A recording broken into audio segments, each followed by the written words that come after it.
நமது வாழ்வில் முக்கிய பங்கெடுக்கும் நிகழ்வுகளில் தூக்கமும் ஒன்றாகும். இன்றைய பொழுதின் களைப்பை போக்கவும் அடுத்த நாள் வேலைக்கு நம்மை தயார் செய்யவும் தூக்கம் மிக மிக முக்கியமானது.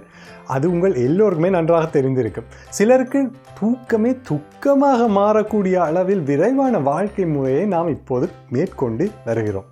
தூக்கம் சரியான அளவில் இருந்தால் அப்படியான துக்கங்களும் நம்மை நெருங்காது. அது ஏனென்றால் நமது மனதில் ஒரு விதமான ஆழ்நிலை அமைதியை கொடுப்பதே அந்த தூக்கம் மட்டும்தான். இந்த தூக்கம் எவ்வளவு தேவை என்பதை தெரிந்தால் அதை வைத்து நம்மை நாமே சரி செய்து கொள்ளலாம் தானே.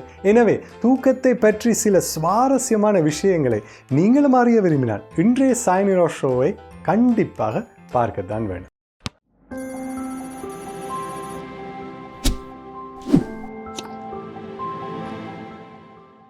ஹாய் வணக்கம் நண்பர்களே, இன்றைய சாய்னிரோ ஷோக்கு உங்கள் அனைவரையும் அன்புடன் வரவேற்கின்றேன். சரி, நேரடியாக விஷயத்துக்கே போவோம். நமது உடல் களைப்படைந்து இருப்பதற்கும் சோம்பேறியாக அன்றைய நாள் முழுவதும் இருப்பதற்கும் முதல் நாள் இரவில் அல்லது சில நாட்களாகவே நமக்கு சரியான தூக்கம் இல்லாததே ஒரு காரணமாகும். ஒவ்வொரு மனிதனும் தினமும் தூங்கத்தான் வேணும். எனவே ஒருவர் ஒவ்வொரு நாளும் சராசரியாக எவ்வளவு நேரம் தூங்க வேண்டும் என்பதை அறிவதற்கு பல ஆராய்ச்சியாளர்கள் பல்வேறு ஆராய்ச்சிகளை மேற்கொண்டனர். அப்படி செய்யப்பட்ட ஒரு ஆராய்ச்சி பற்றி கூறுகின்றேன், கேளுங்கள். அது என்னவென்றால் தினமும் 4 மணி நேரம், 6 மணி நேரம் மற்றும் 8 மணி நேரம் என வெவ்வேறு கால அளவுகள் தூங்கும் நேரம் கொண்டவர்களை கணக்கில் எடுத்துக்கொண்டனர். அவர்களை 2 வாரங்கள் கண்காணித்தனர். அதில் 8 மணி நேரம் தூங்குபவர்களின் மூளை சிறப்பாக செயல்படுவதாகவும் 6 மணி நேரம் தூங்குபவர்களின் மூளை சிறிது அல்கோல் உட்கொண்டவர்களின் மூளையைப் போல் செயல்பட தொடங்கி விடுவதாகவும் 4 மணி நேரம் மட்டுமே தூங்குபவர்கள் எப்போதும் சோம்பேறித்தனமாக உணர்வதாகவும் தெரிய வந்தது. இதில் மிகவும் வேடிக்கையான விஷயம் என்ன தெரியுமா? 4 மணி நேரம் மட்டுமே தூங்கிய அந்த நபர்கள் அந்த ஆய்வு மேற்கொள்ளப்படும் போதே பல நேரங்களில் சோர்வடைந்து தூங்குவதாகவும் ஆராய்ச்சியாளர்கள் கண்டுபிடித்தனர். சரியான தூக்கம் கொண்டிருந்தால் உடலும் மூளையும் சரியான ஆற்றலுடன் செயல்படும். நாம் இன்று தேவையான அளவு தூக்கத்தை மேற்கொள்ளவில்லை என்றால் அந்த தூக்க அளவு காலம் அடுத்த நாள் தூக்கத்துடன் சேர்த்து கொள்ளப்படும்.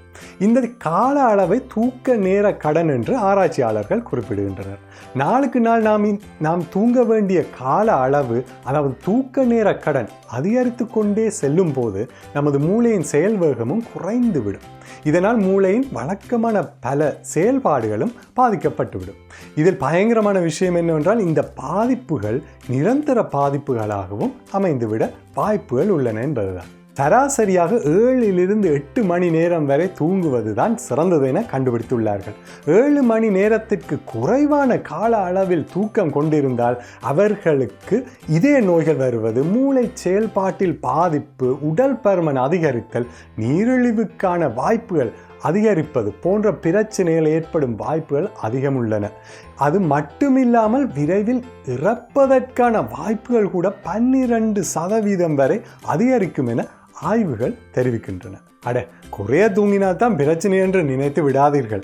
8 மணி நேரத்திற்கு அதிகமாக தூங்கினாலும் இதய நோய்கள் ஏற்படுவது, உடல் பருமன் அதிகரிப்பது, நீரிழிவு நோய்க்கான வாய்ப்புகள் அதிகரித்தல் மட்டுமில்லாமல் இறப்பதற்கான வாய்ப்புகளும் 30% உயர்ந்துவிடும் என்று ஆராய்ச்சியாளர்கள் கூறுகின்றார்கள்.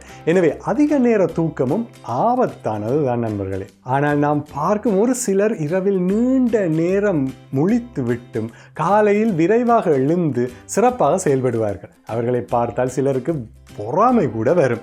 இவர்களால் மட்டும் ஏன் இப்படி இருக்க முடிகின்றது என்பதை அறிய வேண்டும் என்றால் அதற்கு அவர்களின் டிஎன்ஏயை தான் எடுத்து பார்த்து சோதிக்க வேண்டும். ஏனென்றால் சிறிது காலம் தூங்கினாலும் சிறப்பாக செயல்படுபவர்களின் ஜீன்களில் அதற்கு தகுந்த தகவமைப்பு இருக்கும். இதன் மூலம் அவர்களுக்கு மற்றவர்களைப் போல் 8 மணி நேரம் தூங்க தேவையே இல்லை. இதற்கு பதிலாக அதற்கு குறைவான கால அளவு தூக்கமே அவர்களுக்கு போதும். இதை சோதிக்க ஆராய்ச்சியாளர்கள் ஒரு எலியின் டிஎன்ஏயை மாற்றி சோதித்தனர். சாதாரண எலி தூங்கும் காலத்தை விட இந்த மாற்று எலி 1,2 மணி நேரம் குறைவாக தூங்கியிருந்தும் எப்பொழுதும் போல் உற்சாகமாக செயல்பட்டது என்பதை ஆராய்ச்சியாளர்கள் கண்டுபிடித்தனர். எனவே சரியான கால அளவில் உறங்கி எழுவது நமது இதயம், மூளை என உடலின் எல்லா பாகங்களும் சிறப்பாக செயலாற்ற உதவும். நண்பர்களே, கடைசியாக தூக்கத்தை பற்றி இன்னும் ஒரே ஒரு சுவாரஸ்யமான விஷயத்தை சொல்கிறேன், கேளுங்கள். உங்களுக்கு ஒன்று தெரியுமா? ஒரு மனிதன் தனது வாழ்நாளில் சராசரியாக 24 ஆண்டுகள் தூங்குகிறான். நம்ப முடிகிறதா? சரி நண்பர்களே, இதுதான் இன்றைய சைனிங் ஆஃப் ஷோ. இனி நீங்கள் கூறுங்கள், நீங்கள் தினமும் எத்தனை மணி நேரங்கள் தூங்குவீர்கள்? இதற்குரிய பதிலையும் இன்றைய ஷோ பற்றிய உங்கள் கருத்தையும் வழக்கம் போல் எனக்கு தெரிவித்து விடுங்கள். தொடர்ந்தும் எனது சைனிங் ஆஃப் ஷோவை தவறாமல் பார்க்க கண்டிப்பாக இந்த வீடியோவின் டிஸ்கிரிப்ஷன் பாக்ஸில் இருக்கும் எனது யூடியூப் சேனலுக்கும் ஃபேஸ்புக் பக்கத்துக்கும் சப்ஸ்கிரைப் அண்ட் லைக் செய்து விடுங்கள். சரி நண்பர்களே, உங்கள் அனைவரையும் இன்னும் ஒரு சைனிங் ஆஃப் ஷோவில் சந்திக்கும் வரை உங்களிடமிருந்து விடைபெறுவது உங்கள் சைனிங் ஆஃப்.